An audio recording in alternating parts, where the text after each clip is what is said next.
Baik, shalom Bapak Ibu Saudara-saudara yang diberkati Tuhan. Jumpa lagi di dalam program saya Renungan Pagi bersama saya Pendeta Jerry Adu, Gembala Sidang Gereja Sidang Jemaat Allah Nazaret Kupang. Di belakang saya, saudara-saudara bisa melihat ada pantai yang luar biasa, Pantai Naikasen.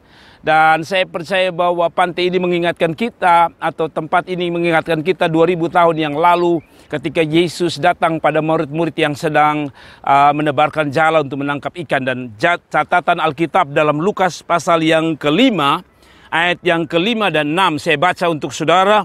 Simon menjawab, "Guru, telah sepanjang malam kami bekerja keras dan kami tidak menangkap apa-apa. Tapi karena engkau menyuruhnya, aku akan menebarkan jala juga." Ayat yang ke-6, dan setelah mereka melakukannya, mereka menangkap sejumlah besar ikan, sehingga jala mereka mulai koyak. Saudara-saudaraku yang diberkati Tuhan, pada ayat 5, baru saja muncul rasa frustrasi dari para murid, di mana mereka sudah punya pengalaman untuk menangkap ikan. Namun malam itu adalah malam kegagalan. Malam di mana mereka telah menebarkan jala berulang-ulang kali, tapi jala itu tidak menghasilkan apa-apa. Mungkin mereka sudah menebarkan jala di depan perahu, di samping kiri, di samping kanan, bahkan di belakang. Tempat yang sama mereka tebarkan jala. Tapi Alkitab bilang mereka tidak menangkap apa-apa. Sampai satu waktu atau waktu yang tepat, Yesus datang ke dalam diri mereka, ke dalam perahu mereka dan berkata, "Tebarkan jala." Para murid mungkin bisa protes dan berkata, "Guru, kami sudah melakukan hal yang sama. Menebarkan jala di tempat yang sama. Tapi hasilnya berbeda. Mengapa guru suruh lagi? Mengapa guru memerintahkan lagi?" Tapi dengar baik-baik. Saudara-saudaraku yang diberkati Tuhan, kadang-kadang Tuhan izinkan kita melakukan perkara yang sama, hal-hal yang sama, doa yang sama, pergumulan yang sama. Dan kadang-kadang kita cenderung untuk bosan, jenuh, dan hilang harap.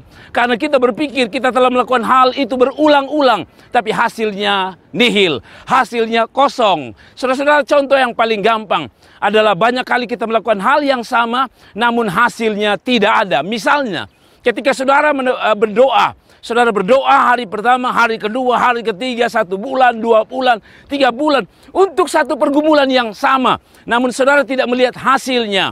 Saudara-saudara, saya mau bilang sama saudara. Alkitab bilang, Tuhan berkata, tebarkan jala itu lagi. Tebarkan jala itu lagi. Apa maksud saya? Ibu bapak saudara-saudara, contoh yang paling gampang adalah saya menggunakan istilah, tebarkanlah jala doamu. Sekali lagi, tebarkan jala doamu. Sekalipun itu terjadi berulang-ulang di tempat yang sama, dengan hal yang sama. Contoh misalnya saudara sudah berdoa untuk hal yang sama, bertahun-tahun untuk satu penyakit. Berdoa untuk satu pergumulan yang sama, yaitu rumah tanggamu. Berdoa untuk satu pergumulan yang sama, yaitu anak-anakmu yang nakal dan belum berubah. Berdoa untuk hal yang sama bertahun-tahun, untuk sebuah bisnismu yang gagal. Berdoa untuk sesuatu yang sama, yaitu pelayananmu yang belum diangkat dan diberkati Tuhan. Kadang-kadang kita jenuh karena kita melakukan hal yang sama. Dan kita seperti para murid yang berkata, "Guru, telah sepanjang malam kami kerja keras, tapi tidak menangkap apa-apa." Tapi saya mau bilang sama saudara, tetap melakukan hal yang sama, tetap berdoa, tetap tebarkan jala doamu, sekalipun hal yang sama.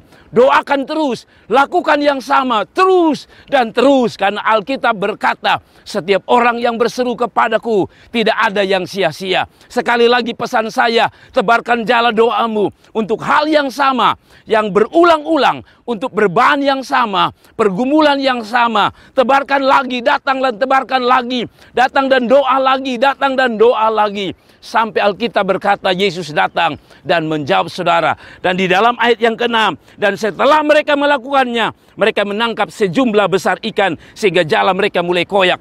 Pada akhirnya tebaran jala itu menghasilkan karena Tuhan memberkatinya. Saya mau bilang sama saudara, doa yang sama, pergumulan yang sama yang harus dilakukan bila bersama dengan Yesus pasti menghasilkan. Karena itu jangan menyerah dengan doa, tebarkan jala doamu setiap hari, setiap waktu, sampai Tuhan menjawab doa saudara. Kiranya renungan dari Pantai Naikasen kiranya dapat memberkati kita sekalian. Dan dimanapun Anda berada, saya percaya bahwa doa orang benar besar kuasanya. Selamat pagi, Tuhan Yesus memberkati. Shalom.